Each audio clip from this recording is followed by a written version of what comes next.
Islam Makhachev claims he's training hard for his upcoming title defense against Arman Tsarukyan. However, Coach Khabib is not impressed. Islam versus Arman goes down at UFC 311 on the 18th of January. Короче, эту неделю нормально отпахали. Вот даже результат налицо. Тренера спросим. Хайп, что, как пацаны отпахали эту неделю? Доволен ли я или нет? Да. Честно? Да. Четверка. 4? Брат, натяжка. А что надо сделать, чтобы 5 получить? Брат, в среду вечером отдохнули? Да. Ну? Нельзя было? Нет, конечно. Ой. Отдыхаем в воскресенье и суббота вечер. Все понял. Daniel Cormier recently had some high praise for Jon Jones in a recent conversation with Ryan Clark. DC states how impressive it is that Jon became the champion for the first time in 2011 and is still in the UFC competing at the highest level. Ryan Clark said, "For me, DC, being a UFC fan who started with Chuck Liddell, Randy Couture, then moved into the era with you and Jon, we had these champions that you could count on. It was Kamaru Usman, it was Alexander Volkanovski, it was Israel Adesanya, and we've transitioned from those guys. Now we're with Ilia Topuria and Alex Pereira. He's one of the greatest fighters that's ever lived." It's really cool though, and through all that, Jon Jones is still around, and we're still waiting for the next big Jon. DC replied, how's that possible? This dude literally, like, hey man, I don't care how you feel about him. I might not have messed with the dude on that level, but how? It's been, I think he was a champion in 2011 for the first time. That's a crazy thought. Through all that, all those dudes, I mean, 3 generations of players. It'd be like Tom Brady playing through 30 years of football. 3 different generations of players at quarterback. Because it's not like being a lineman, it's not being an undercard guy, it's a main event guy that's been main eventing for 13 years. That really is an insane thought. It's almost impossible, especially to do it for a long time. That's why when you watch a guy like Usman or Volkanovski, where they just kind of go and they're rolling, right? It seems like they're unbeatable the whole time. While you're up and you're the man living in that big, beautiful house, there's a young man that doesn't have what you have. As you're doing a lot, as you're still trying to be the best, he's doing like a little bit more because he wants what you have. It's like having a guy just walking you down constantly. So it's very difficult. You have to continue to get better. Colby Covington, who suffered a TKO loss to Buckley at UFC Tampa, isn't backing down.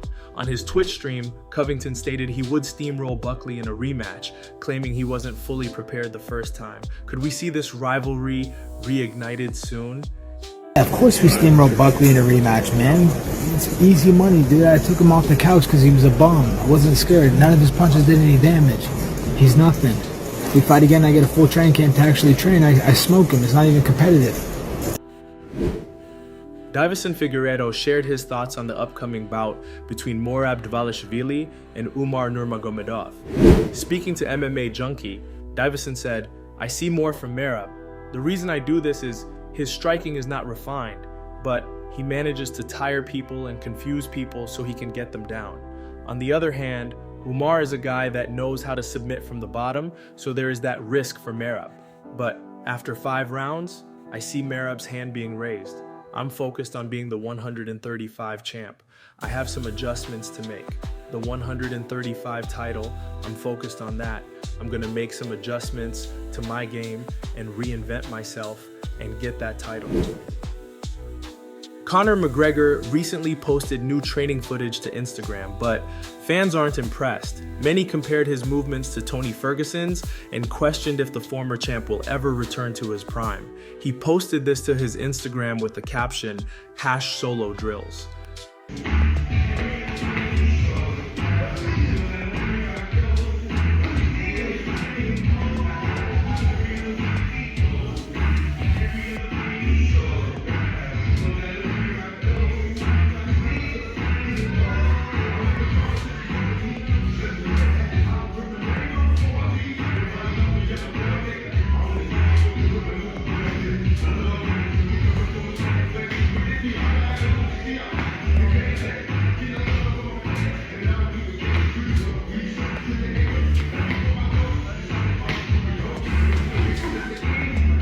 read off the top comments on this post. Training just to never come back. I've seen Tony Ferguson training footage looking better. Me when I'm walking back home after a terrible sparring session and I see a homeless guy sleeping on the road. Money really does change people. You're never coming back, dude, and it's not looking good. What do you think of the footage? Let us know in the comments. Eric Nicksick and Dewey Cooper opened up about their concerns before Francis Ngannou's last fight following the loss of his son. Despite their worries, Ngannou delivered a stunning first-round knockout. His resilience continues to inspire both fans and fighters alike. I had worry. Even in the gunfight, after we decided he was fighting, I had no more worries. The Fury fight, no worries. The Joshua fight, no worries. This fight, I have serious worries because Francis was being very nice and cool in camp, strangely cool in camp. He's always cool, but he was like a super nice guy. I'm thinking, if somehow to my daughters, you know, I probably wouldn't be mean or aggressive, but I would probably be more depressed and more somber. He was cool in camp, so I thought, I'm worried about fight night. When that adrenaline hits him, he's fighting some big, tough Brazilian champion that saying he's gonna knock him out and shit. I'm like, is the death of his son gonna go in his spirit and he try to take it out on someone and go in there and gets crazy? So sure. I was really stressing about, as we walked out, I was stressing about when the bell rings, is he going to be cool? Because we knew if he was cool and used his skills, what was going to happen. We all knew he was going to win the belt. Yeah. But I just, because he handled it, I hate to say it like this, he handled that way better than what I would have handled it. Just all of that. And I'm sure he had dark moments and pain and hurt. That's his son. I'm sure he's still hurt. But for him to be able to perform like that so recently after that happened, another thing I really admire about him, man. Yeah. Tatiana Suarez is brimming with confidence as she prepares for her first UFC title fight against Zhang Weili at UFC 312. Despite a long layoff, Suarez says her mental strength and extensive training will make all the difference. Can she claim the strawweight belt? On UFC Unfiltered, Tatiana said, "I've been good since June of this year. When you're at the top of the division, for some reason it's really hard to get fights, especially because there's not that many matchups. When I was healthy, everybody was already matched up in the top 10, and they're probably not gonna do a top 15 against the #1 girl. I had asked for a fight, and I wanted to fight Weili in August or September, but she was busy with obligations that she had as the champion. Then that didn't happen, and then we were gonna fight Verna, and now we're gonna go ahead and fight Weili in February. But I've been good for a while now. I've been training hard. It's just that we haven't been able to get a fight because of the matchups and stuff. The division was kind of messed up. Everybody was matched up. My mental strength is second to none. I think that plays a huge factor in fighting in general. When the bright lights shine, so do I. I always rise to the occasion, and I have so much experience in other sports too. I wrestled my whole life. I've had so much pressure put on me my entire life." Jiri Prochazka is focused on redemption as he prepares to face Jamahal Hill at UFC 311. Prochazka, who lost twice to Alex Pereira in stunning second-round knockouts, described a potential trilogy with Pereira as the fight of his life. For now, his sights are set on reclaiming the light heavyweight belt. Speaking to MMAfighting.com, Jiri said, "I took the best from that. It was not too much about that performance in the night, but about the preparation for that fight. And I had to change many, many things. So the last few months, I really worked on that. What to do, what not to do, what not to repeat. So here I am, ready for the next fight. Every loss, every win is the main point of the career. So every battle doesn't matter if it's a win or loss. There's always the chance to take the best from that experience from every fight.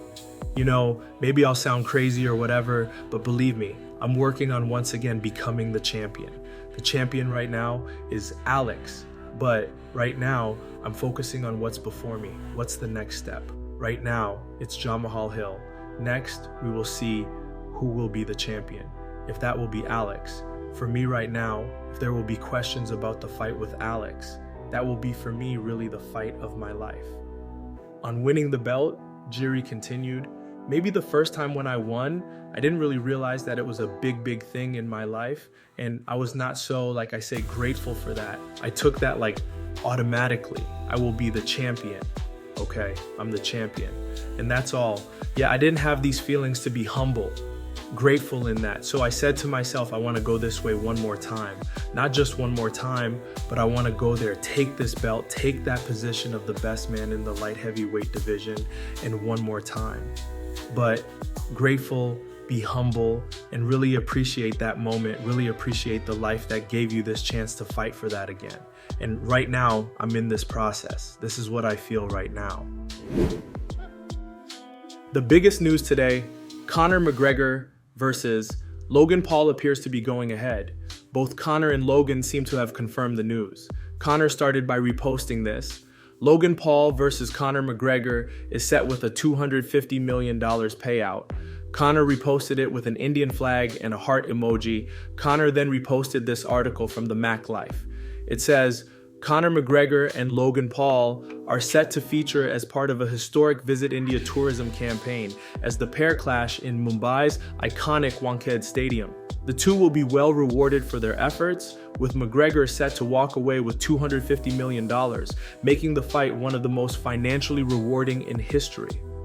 Logan Paul liked a post by Happy Punch on Instagram that says, Conor McGregor seemingly confirmed reports that the Logan Paul fight is finalized for $250 million each at Wankhede Stadium in India. If this fight actually does go down, who do you think takes the W? Post your opinions in the comments. And that's gonna wrap it up for the news. Thanks for watching. For daily MMA news and content, subscribe to the channel and click the bell icon to be notified when we post videos.